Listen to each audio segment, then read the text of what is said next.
Hi friends, మనం ఏంటంటే అప్పుడప్పుడు మనకి కర్రీస్ అనేవి తినాలనిపించకపోయినప్పుడు ఇలాంటిది ఒకటి ఉల్లిపాయ తీసుకొని తర్వాత దాన్ని తొక్క తీసేసి పైనది తర్వాత ఇలా చిన్న చిన్నగా కట్ చేసుకొని తర్వాత దాన్ని సైడ్ని పక్కన పెట్టుకోవాలి. దాని తర్వాత ఒక టమాటా తీసుకొని దానికి వచ్చి ఇలా కట్ చేసుకొని చిన్న చిన్నగా దీన్ని కూడా తీసుకొచ్చి పక్కన పెట్టుకోవాలి.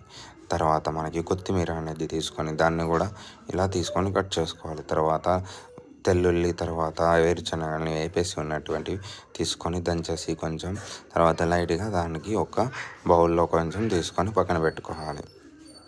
తర్వాత 3 మిక్స్ చేసుకొని ధనియా తర్వాత దానికి తగ్గట్టుగా మిరపగుండ పొడి తర్వాత ఉప్పు తర్వాత కాస్త వేడి చేసినటువంటి నూనెని వేసుకొని ఇలా గరగరా తిప్పేస్తే ఇంకా రెడీ అయిపోతుంది చట్నీ. అండ్ తర్వాత దాంతో స్పైసీగా మన యొక్క రొట్టెలతో కానీ రైస్తో కానీ పెట్టుకొని తినవచ్చు. సో ఇలాంటి ట్రిక్ని ఇంకొకసారి మీరు యూజ్ చేసి చూడండి ఫ్రెండ్స్, మీకు ఖచ్చితంగా నచ్చుతుంది. మరింటి ఇలాంటివి మీకు చిట్కా కోసం అప్డేట్